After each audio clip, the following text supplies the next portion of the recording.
in. Hope you're having a great evening. Thank you for coming on to the call this evening. Today, I've got someone really special. His name is Ray Blakney, and he is an SEO stroke traffic specialist. And we're going to be talking to him about these topics. And good evening, Ray. How are you? Not too bad. Good afternoon from warm Mexico. Oh, nice one. You're in Mexico. I didn't know. Nice. Yeah. I mean, I'm American, but my wife's Mexican, and it's a lot cheaper living here than it is north of the border. So yeah, I just spend most of the year in Mexico. Oh, wow. Okay. Which part of Mexico? So I live in the central area, and I live in a city called Querétaro. It's about 3 hours north of Mexico City. Nice one. Okay, I'm just going to take a little bit of a pause here and just see. I'm going to have a look at as the guys know, they've been on some of my Facebook lives before. They know that I kind of take a bit of a pause to have a look at the phone, because that's the only way we can actually see if the call is showing live. I believe it is. Good evening, good afternoon, good morning, everyone. And so with that said, Ray, tell us a bit about yourself. Yeah, so as you alluded to in the beginning, I don't like calling myself a SEO master, because anybody who says is a master usually isn't, right? I mean, it's one of those things where the more you know you don't know. So I've been doing SEO for a long time. You can take that for however you want. The odd thing is, I am not an SEO consultant anymore. I was, when I started 14 years ago, I was an SEO consultant. But nowadays, what I do is I use SEO to bootstrap 6- and 7-figure businesses online for myself. So I build my own businesses, bootstrap, meaning I don't put any money. Even if one of my businesses is 7-figure, I don't take money from that and put into the other one. And I use SEO to organically build the business over the course of a few years in order to get it to 6 and 7 figures. Now, you see, I just find that fascinating, because when you think about building a business, you're thinking usually about really big costs. So you're looking at, especially traffic, because we're all marketers on here. And we're fixated with traffic and conversions and clicks and, affiliate marketing and all this sort of thing. Mm-hmm.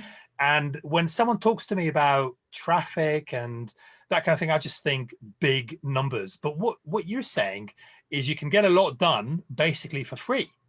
Absolutely. And keep in mind, we could still be talking about big numbers. My biggest business is called livelingua.com. It's the 3rd largest online language school in the world. And we get 400,000 to 500,000 visitors, unique visitors. This is not page views. This is not repeat visitors per month on this website. Yeah, I know you're thinking, hey, Amazon gets that every second. Sure, that's fine. I bootstrap this. It's me and my wife run this business. It's more than enough for us to make a healthy living off of this business. And this is free traffic. This is not even counting, our Google ads traffic or Facebook ads traffic. We have a podcast to generate. None of that. This is purely organic Google traffic. Imagine what you could do with a fraction of that. 100,000 visits to your website. Doesn't matter what your website is. What would that do for your business? Let's say you just converted 1% of those. That's 1,000 sales of whatever it is you're selling every single month, whether you're a consultant, whether you're selling e-commerce, whether you're selling Ferraris. 1,000 Ferraris a month, I think any dealership would be happy about that. Wow. 500,000. Oh, that's insane. 500,000 per month is what we get. So we're actually on track to pass about 6 million this year in unique visitors to our website. Oh, wow. That's absolutely insane. So tell me a bit about, okay, so that's about you. So what is SEO? I mean, we know it's search engine optimization, but what does it actually mean in reality? Simplified, search engine optimization is to get your page to the top ranking in Google's natural SERP, search engine rankings, right? That means when people go into Google and they type in, I'm going to use languages again because it's the domain I know really well, Spanish lessons, right? We should become up top 3. What people think, 1, that's free traffic for you, right? Most of us, we've trained ourselves to even skip the ads. The ads still get a decent click rate, but most of us look at those top 3 results, like that's ads. We just kind of bypass it entirely, right? What we have to do is we go to the first result, the second result, maybe the third result in the Google natural ranks. That is what SEO is. SEO is I'm going to say the art or science of getting you up to those positions for the right keywords where you can convert to sales. It doesn't, I could rank my language lessons for pink flamingo plastic lawn ornaments, right? But that's useless to me. If I ranked number 1 in the world for that and I sold Spanish lessons, I'd be, I would have no sales. So it's getting you number 1 for the right keywords with the right search intent. Wow, that's really interesting. So what works now? Because when I kind of so I run these webinars and I talk about list building, and one of the things I say is that you always get these algorithmic changes from I've lost businesses overnight to those algorithmic changes before, so I'm very, very familiar with them. Yeah. yeah. So what actually works now? Like, you know. What works is actually a lot of what has mostly worked for the last, what year is it? Okay, 8 years. Before that was something else. I've lost businesses in 2012. So there are numbers of, Google does an algorithm update every single day. They have thousands of algorithm updates every single year. What they have, what makes the news is what they call core algorithm updates. These are like massive ones that just change the ranking across the board. And generally, it's not Google who gives it, but SEOs give them names of animals. So they call there's a Google penguin, there's Google panda, there's a hummingbird update. There was a Fred update because they related to Fred Flintstone. I don't know how that fit into the whole thing, but anyway, these are generally big core algorithm updates. Those are the ones that are probably going to affect you more than the other ones. The small ones maybe push you up 1 or 2 ranking, down 1 or 2 ranking every day, but the big ones, you know, if you're unlucky like me, for me it was the Google Penguin algorithm update. I was building LiveLingual the first time. It was 11 microsites back in the day. You called, you know, if you have, my sites were called SpanishLessonsOnline.com because that helped your ranking, right? Yeah. Yeah, they decided that wasn't good anymore, and boom, I woke up the next day, they were gone. Not in the first 100 pages of Google. The way you avoid that is by kind of sticking as closely as you can to Google's guidelines. But like everything else, Google's guidelines are so vague, and they don't really, I like to say, you know, living in Google land is like living in a country where there are laws, but you don't know what the laws are. So you could break them tomorrow without actually, you know, without knowing it. And then you get punished and sent to jail for it. But you're like, what did I do? What did I do? And they won't even tell you. They're like, nope, your website is no longer ranking and you're done. Stay as clean and white hat as you possibly can. We'll talk a little bit more about the details of what that involves.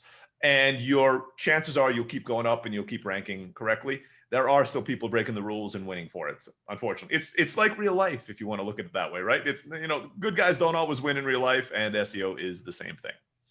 It's really interesting what you were saying about the SpanishLessons.com, because I was doing that, and that's exact match domain, isn't it? That's it. EMDs. Yep. EMDs, and those days are gone, aren't they? It's I wish they were back. That was so much easier. I had software that would put comments on people's blogs and stuff like that, and that would work. I mean, that was the thing. Is back then, if you weren't doing it, you weren't ranking. I mean, you know, people who were doing it were just going to blow you out of the water. So I started in SEO back in 2016, 2017. No, sorry, 2006, 2007. I'm really, yeah. So 2006, 2007. So that worked for my first like 4 or 5 years of doing SEO. It was awesome. Yeah. And then, yeah, Google decided that doesn't work anymore. Flip. And the switch went off that morning, and literally overnight, the business died. It's like everything. You put your house on, you know, you build your restaurant on the main street of your town, and then your town decides to move Main Street somewhere else. There's not that much you can do about it. So you know, there's a risk in any kind of business model you do, right? Yeah. So is it still the case that you need to be doing SEO on the page and SEO off the page? Is it still like that? Yes. So general rule of thumb, it's a little antiquated. They say 20% of SEO is on the page and 80% is off the page.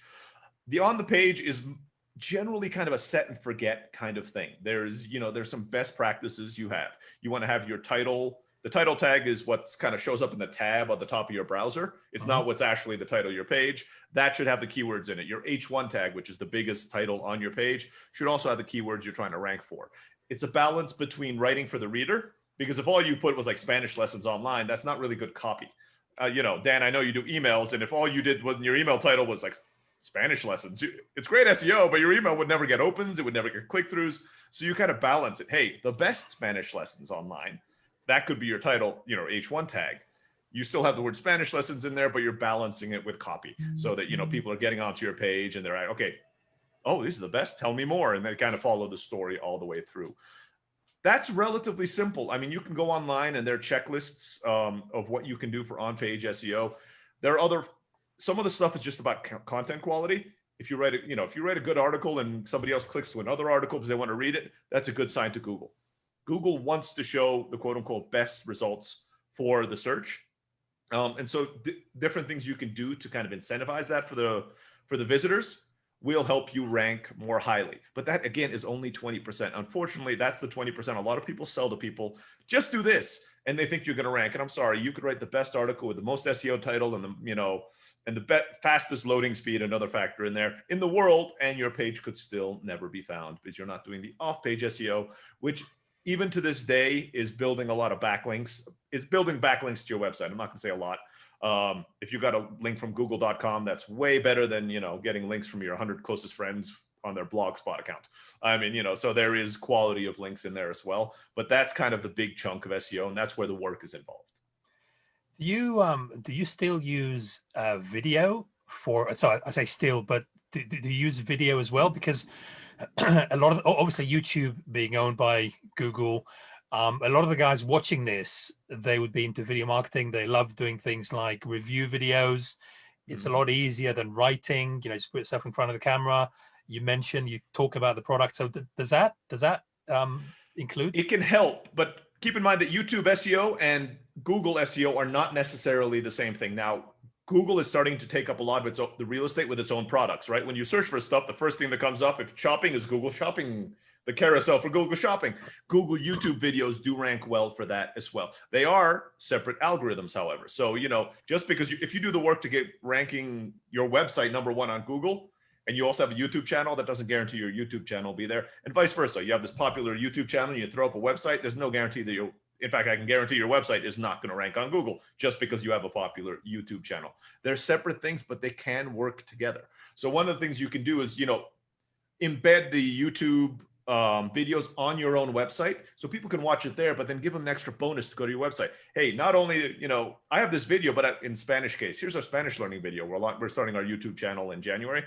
You want additional practice? Go to our website. So they have a little bit there. Oh, you want more practice? Give us your email. We'll email it to you. And boom, you have their email marketing. And then you talk to Dan, right? Because at that point, you have a mailing list and you can start selling them your product and start upselling them at that point. It is not a direct correlation, though, that, hey, I have YouTube videos, suddenly my website's going to rank. You have to do some work to make that work out. So Ray, if I was watching this and I wanted to get started, you know what? I mean, let's not make it too difficult, because let's not say I've got a standing still nothing at the moment. Let's say I've got a little bit of an inventory, a bit of history. I've got a few products maybe on a store somewhere. What sort of 3 steps could I take today to start to get ranked? I know it's not an overnight thing and all that, but where can I start?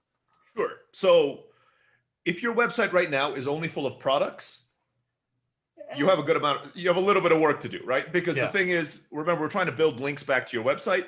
Nobody links to sales pages. It's that simple, right? Nobody's going to link to a sales page unless it's Amazon and they're recommending to their friends to buy something. And that's affiliate marketing too anyway, right? Because they're probably trying to get that 3% of the sale for whatever it is that they're recommending. So generally what I would mention to anybody who's got a page, it's got service, you're getting things in there, is to start building periphery content. So you need to build stuff that has nothing to do with direct sales. It's to answer the question somebody has, right?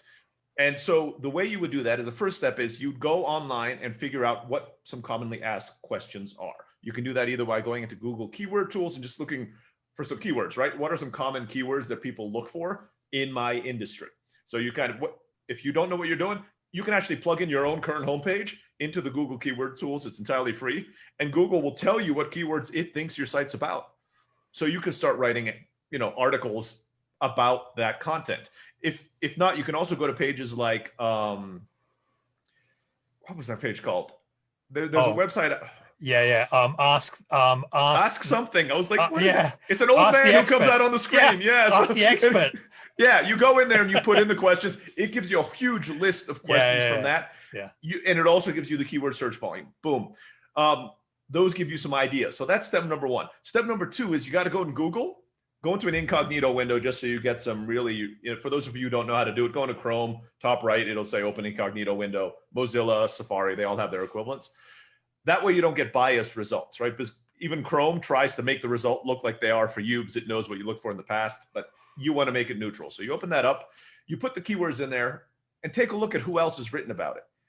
Take a look at the top 3 results, and then be honest with yourself. If the first result that came up is a 20,000 word white paper on answering this question with videos and statistics, you ask yourself, can I do better than that? And you're like, yeah, not reasonably. I mean, that would take me all year. Throw that keyword out. You're probably not going to be able to rank. You're not going to be getting very much from it. But keep on repeating it. And it doesn't take you very long to find something where you do that search and you find like the #1 ranking looks like the page was made in 1995. The answers are totally out of date because they're not relevant to today. That's where you go into that, like, okay, that is the piece of content I'm going to create. This goes back to the YouTube videos. Piece of content, people always equate that to articles. It could be an article. If you like writing, I can't write to save my life. Make it a podcast and then get the transcribed, right? And boom, you have the articles written there. You have a podcast. Do a video, get that transcribed. You have content there as well. And put that on your website. That will start ranking. So you get the YouTube side, you get the iTunes side, whatever kind of content you're creating, plus you get it on your website. At that point, you can start reaching out to people and share. This is the step 3 here is reach out to people and let them know that I've just created this great piece of content. It's not too hard to figure out other people who have linked to similar content. You can use software like Ahrefs or SEMrush.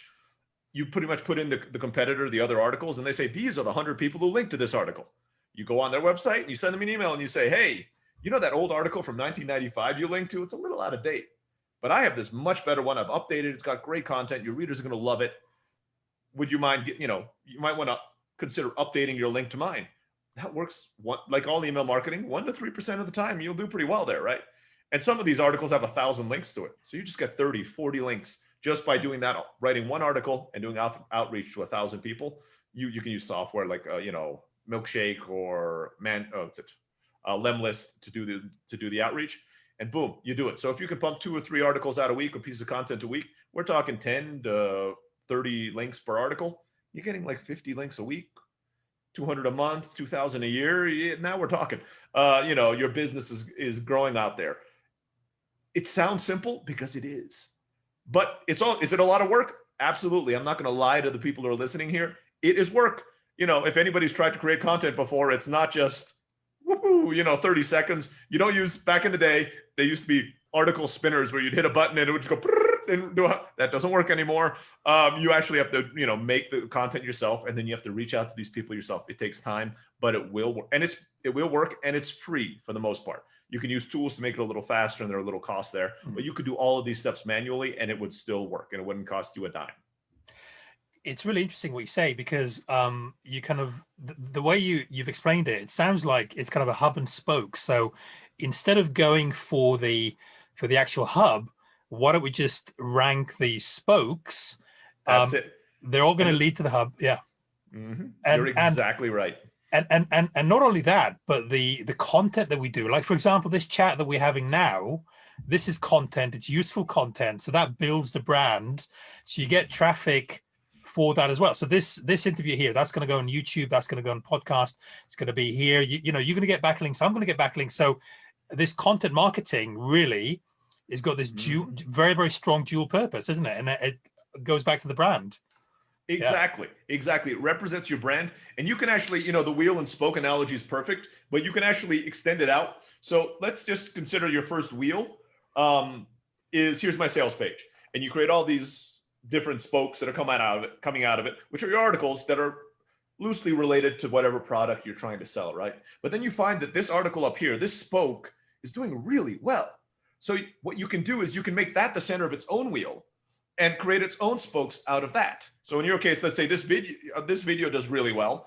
So you try to get you create another 20 SEO videos, and all of those link back to this video, which then links back to your sales page.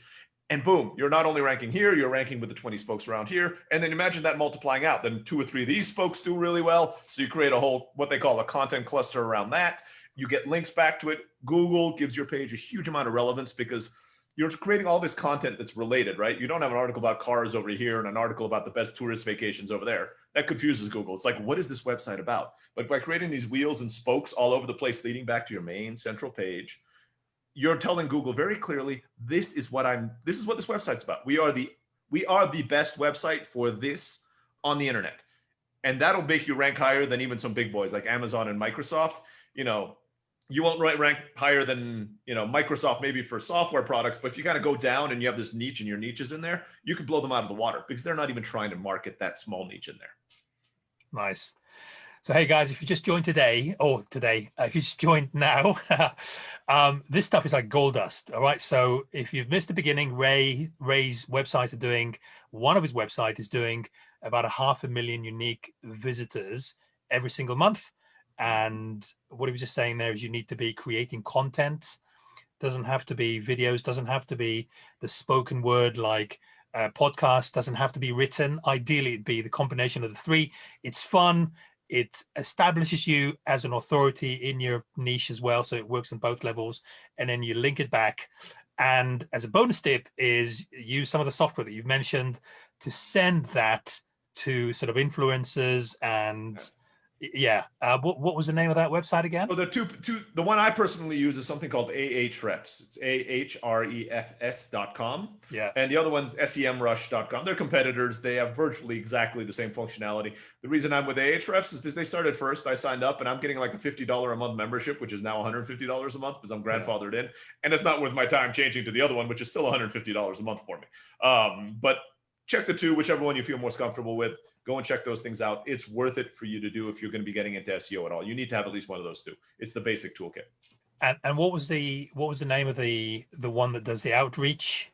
For the outreach, so obviously there are multiple options you can do for this one. So there are plugins you can use for Google that do a lot of the outreach. I prefer not to do that because I get a better response when I reach out, ask my brand. So what I do is I use either a software called Milkshake or Lemlist, lemlist.com. And what you can do with those is you can send it out with your brand, right? So danashendorf.com, let's say, is your website.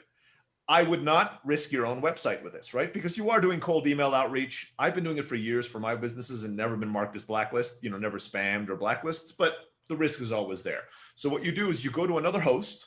If you're on Bluehost, go to Just Host or something cheap, the cheapest one you can find, SiteGround, and sign up for danashendorf.net. Right on this other one. Use that for your email outreach. And then any emails that go in there, forward them automatically to your main email. So the reason is you're going to get a much better response rate. Anybody who's been in online marketing or runs online has been getting like these Gmail emails. Hey, I was surfing the web and I found your website and it looks amazing. I found your website X because they forgot to input in the actual website name, right? That doesn't work. But if a similar email came from someone, a legitimate business, you go and check out the website and it comes up and it's a real person. You're like, oh, Dan just emailed me, even though it was automated and all the rest of it. The response rate is going to be a lot better than just trying to use a burner Gmail account, burner Yahoo account, or even risking your personal email account to do it. So lemlist.com or Milkshake are kind of the two go-tos that I know of. I'm sure there are other ones out there as well. Nice one. Let me just take a brief pause, try to see if there's any questions on here, if I can. On the mobile, it's always a bit of a challenge. So I'm just going to refresh the page. I just don't know why it's so difficult. In fact, what I might do, just bear with me. I might just switch screens.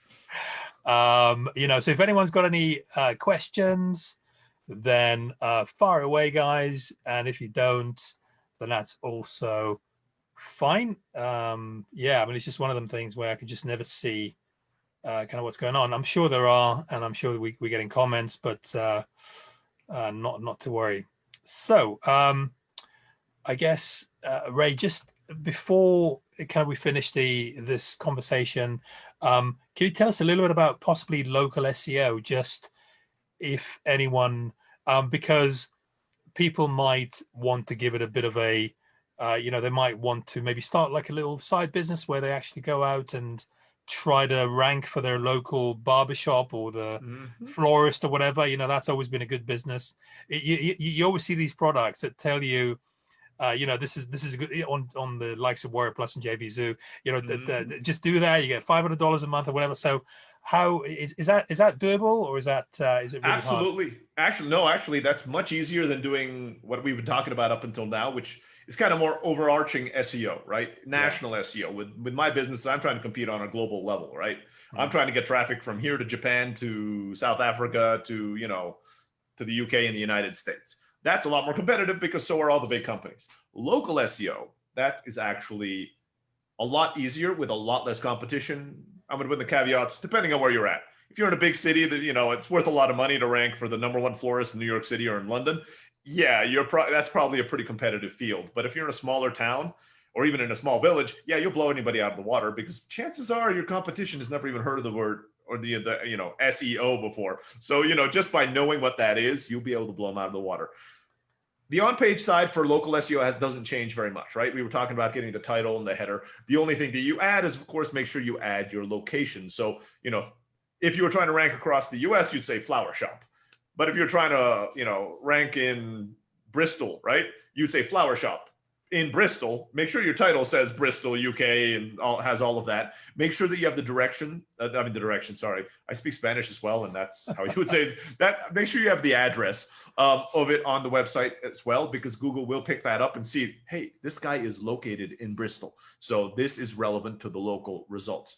After that, there's a few things you want to do. You want to make sure that you register with all the relevant local directories. And there are tools out there that can help you. So there's like Moz.com has a tool which helps you get all the listings. In the United States, I'm not sure how it is in the UK, but Yellow Pages in the United States, right? Get listed there, get listed on Yelp, get all of that kind of stuff, because you want to cover all the real estate you can. Get your Google Places listing. If you're local, make sure that you're registered with Google Places, because that's what shows you up on the map. You know, when you're physically on the map with the reviews and everything below it. Then what you want to do is what they call citations. So you want to get local businesses to talk about you, and they don't even have to link to you, because on local SEO, Google's smart enough to figure that out. But if they mention your business in a name, you know, just in an article or in passing, Google will pick that up. And it's like, this guy's relevant. People are talking about this guy here locally, so we're going to rank him more highly or on the organic level. There are a lot of little tricks to do that, right? You know, if they're charitable organizations, donate to charities. That's an old trick. And, you know, they say, thank you, X organization, for donating. And you only have to do what, like 50 quid, you know, to donate for you to be mentioned for a thank you. That could change somebody's life. You can feed somebody for a month. So they will mention that on there. Local SEO is much more affordable. And there's, in general, as I said, a lot less competition. Caveat being, if you're in a multi-million-dollar city, that lot less competition, yeah, there's tons of competition because people are trying to beat you. But if you're in a smaller place, you can compete. Don't get confused with your ranking on Google Maps, however. That's a totally different algorithm. That's more to do with the number of reviews you have. So the person with the highest number of reviews and the best reviews will rank #1 on the Google Maps, right? Whenever you look for the pizza place near me, it won't give you the closest place. It'll give you the guy with the highest reviews and the most amount of reviews. So that's an entirely different thing. Don't buy reviews because you'll get kicked out as well. But try, if you have a pizza place, incentivize, you know, the people to give you reviews. You know, make sure you have flyers and stuff. Remind them, please give us a review in Google, an honest review in Google. Don't pay for 5-star, but that would be a way to get your restaurant, your local store up on the top of that. And a lot of people do click on that because that's not considered an ad. Nice. So guys, another takeaway, really good gold nugget is if you want to start a little side business, if you're in a job that you don't like, or you've got some time in the evenings and the weekends, reach out to your local establishments, be the florists or the, you know, I don't know, bakeries or whatever, local, and you know, have a chat with Ray. We'll talk in just a moment about how to get hold of you as well. You know, it's good business. I mean, you're looking at I don't know, maybe $500 a month, easy, right, for one establishment, maybe. I mean, obviously, I would say that's on the cheap end. The reason you see my eyes going up is like $500. I'm like, yeah, maybe. But as your experience goes up, do not charge that little. You know, a good SEO with experience will charge, again, I know dollars. I don't know what the conversion rate is right now in the UK, but about $150 to $250 an hour is what a good SEO will charge for their work. If you really want to build the business up, some of the parts of SEO, like the link building, the outreach, is really kind of tedious. Consider outsourcing that. Not the main kind of thinking work and the planning, but just the act of finding those emails and reaching out to them with an email that you've written for them. You can find people in the Philippines and India just to do that process. And there are people out there who've been already doing it for 10 years, so you don't even have to train them. They know how to do what I'm telling you about right now. You just go and put up a job posting and say, I need you to do this, and you get 100 people applying. I'm like, I've been doing that for 15 years. And they'll know exactly. They'll probably be better at it than you are, at least when you're starting off. Oh yeah, yeah. So would you not recommend to maybe have a monthly, like a retainer, like a monthly? Absolutely. But the hourly rate I mentioned is based on a retainer. So for example, when I do SEO consulting, I don't do it very much anymore because it's more profitable for me to build my own businesses than, that's one of the things I actually like about SEO for a lot of you. If you want to start your own business, it's a great way to do it because, yeah, even if you get paid $250 an hour, great. You go on a retainer, $2,500, that'll get you 10 hours of my time every month, minimum retainer. Whether you give me work or not, I'm going to bill you $2,500 a month. Sounds like a lot of money.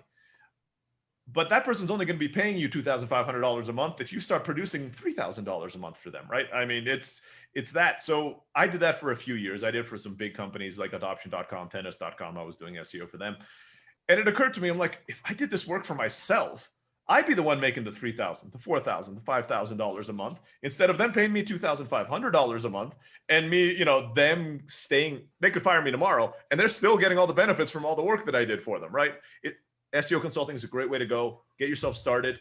But I always recommend that if you're going to go down this route, use it as a stepping stone to kind of do your own thing as well. If you got two clients paying you $2,500 a month, that's $5,000 a month for 20 hours of work. Let's say you charge a little less. You work 40 hours and they give you $5,000 a month. That means if you work regular hours, you have 120 hours now a month that you can work on your own projects because somebody else just paid you for, you work 1 week for somebody else. And the other 3 weeks, you're building your own business using the same skills that you're using for the other clients. I guaranteed you within a year, you're firing those 2 clients because you're probably making much more money off of whatever it is that you're selling yourself. Nice one. So I think that's a really kind of uplifting and motivational place to possibly, it's a good place to end on. And so I guess if people want, I have no idea if there's any comments or questions or anything. So if you've asked any questions or anything, guys, apologies. It's just one of them things. If they want to get a hold of you, the name is Ray Blakney. You can see there's a little poster as well with your name and picture and everything. So very easy in this day and age just to kind of drop you a PM on Facebook or whatever. Ray, listen, it's been an absolute pleasure and I'm really impressed. I feel uplifted and motivated and I love it when people bring value to the group and I think you've done that. So thank you so much for your time. Very generous. And I wish you a good morning, evening, afternoon, wherever you are. Everyone, take care now. All the best. Bye-bye. Thanks, Dan. Take care.